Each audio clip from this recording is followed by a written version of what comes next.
उत्तरकाशी में इस वक्त सबसे बड़ा रेस्क्यू ऑपरेशन जारी है और बड़ी खबर आपको इस वक्त बता दें, कुछ देर के बाहर मजदूरों को बाहर निकाला जा सकता है। मजदूरों के कपड़े तैयार रखने के लिए कहा गया है, तो हलचल यहां पर तेज हो गई है।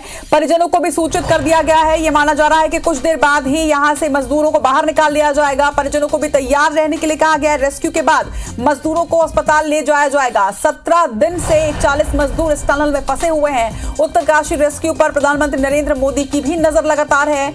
उनका एक डेलीगेशन भी यहां पहुंचा था जिसने जायजा लिया। पीएम मोदी ने सीएम धामी से रेस्क्यू की पूरी जानकारी भी ली है। आपको बता दें कि पीएम ने टनल में फंसे मजदूरों का हालचाल जाना है। इसके साथ ही मुख्यमंत्री भी यहां पर पहुंचे थे। उन्होंने भी टनल का जायजा लिया, रेस्क्यू टीम से बातचीत की और उसके बाद रेस्क्यू ऑपरेशन तेज गति से आगे बढ़ता हुआ माना जा रहा है कि कुछ देर के बाद टनल से मजदूरों को बाहर निकाला जा सकता है। मजदूरों के कपड़े तैयार रखने के निर्देश दिए गए हैं। कुछ वक्त पहले से ही यहां पर एम्बुलेंस भी 41 एम्बुलेंस को ला लिया गया है। आपको बता दें कि 17 दिन पहले टनल का आधा हिस्सा गिर गया था। निर्माणाधीन टनल का आधा हिस्सा जब था, उसके बाद वहां पर 41 मजदूर उस दिन से फंसे हुए हैं। अलग अलग स्ट्रैटेजी पर काम करके ये रेस्क्यू ऑपरेशन लगातार चलाया जा रहा है। कई चुनौतियों में का सामना भी इस रेस्क्यू ऑपरेशन में किया गया और उसके बाद मैनुअल ड्रिलिंग का कार्य भी शुरू हो चुका था।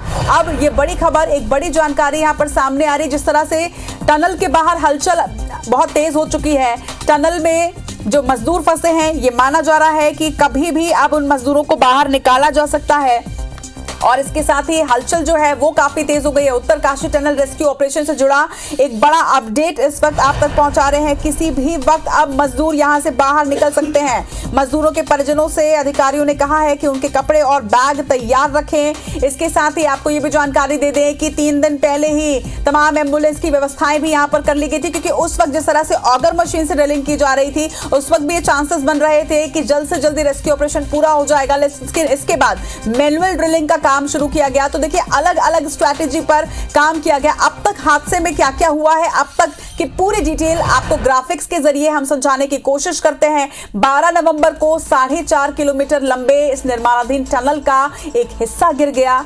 60 मीटर हिस्सा धंसने से 41 मजदूर जो उस वक्त यहां पर काम कर रहे थे वो सुरंग में ही फंस गए।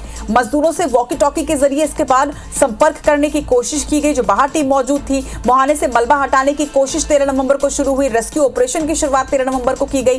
पाइप के जरिए इसके बाद पहले खाना पानी पहुंचाया गया मजदूरों तक के, ताकि उनकी सेहत बराबर रहे। वहीं 13 नवंबर को ही सीएम पुष्कर सिंह धामी राहत कार्य का जायजा लेने के लिए घटनास्थल पर पहुंचे। ड्रिलिंग और हाइड्रोलिक मशीन के यहां पर पहुंचाई गई 14 नवंबर को और 15 नवंबर को रेस्क्यू में देरी से मजदूर और परिजन नाराज नजर यहां पर आए थे। टनल के बाहर मजदूरों की पुलिस से झड़प भी होती नजर आई थी, जिसके बाद ऑपरेशन तेज किया गया। अमेरिकन ड्रिलिंग मशीन से ऑपरेशन की शुरुआत 16 नवंबर को हुई। सीएम पुष्कर सिंह धामी ने ऑपरेशन की रिव्यू मीटिंग इसी दिन की और उसके बाद 17 नवंबर को टनल में फंसे 2 मजदूरों की तबीयत बिगड़ने की खबर सामने आई, क्योंकि लगातार जो अंदर फंसे थे मजदूर, उनसे वॉकी टॉकी के जरिए संपर्क साधा जा रहा था। हैवी ड्रिलिंग मशीन के आगे पत्थर आने से काफी चुनौती का सामना करना पड़ा।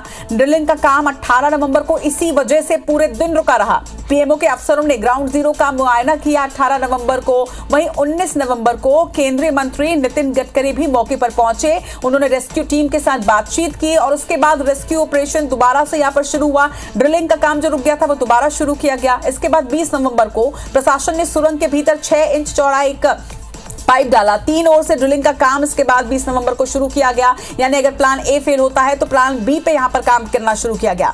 इंटरनेशनल टनलिंग एक्सपर्ट से बातचीत की गई। एंडोस्कोपी कैमरे के जरिए फंसे मजदूरों की तस्वीर पहली बार 21 नवंबर को सामने आई और इसके बाद रेस्क्यू ऑपरेशन में काफी तेजी आई। मजदूरों तक दवा, मोबाइल और चार्जर पहुंचाया गया।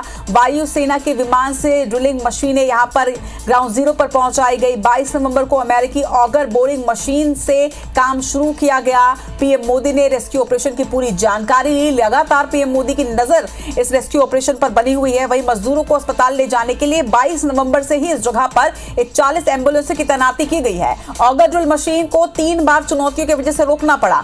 तेज कंपन की वजह से मशीन का प्लेटफॉर्म जो है वो धंस गया था, जिसकी वजह से 23 नवंबर को इस ड्रिलिंग मशीन में खराबी की वजह से ड्रिलिंग का काम रुक गया।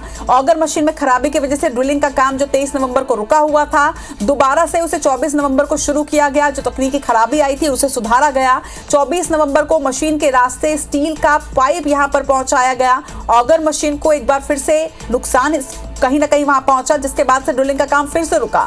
जिसके बाद 24 नवंबर को ही एनडीआरएफ ने मजदूरों को निकालने का एक मॉक ड्रिल भी किया। कुछ मजदूर अंदर गए और फिर वहां से बाहर आए। ऑगर मशीन टूटने की वजह से रेस्क्यू ऑपरेशन अगर 25 नवंबर की बात करें तो पूरे दिन रुका रहा। वर्टिकल ड्रिलिंग की तैयारी इसी दिन से शुरू की गई। प्लान सी पर काम करना शुरू किया गया। 26 नवंबर को पहाड़ के ऊपर से वर्टिकल ड्रिलिंग का काम शुरू हुआ और उसके साथ ही रात 11 बजे तक के 20 मीटर तक खुदाई मैनुअल ड्रिलिंग के माध्यम से ही कर ली गई थी।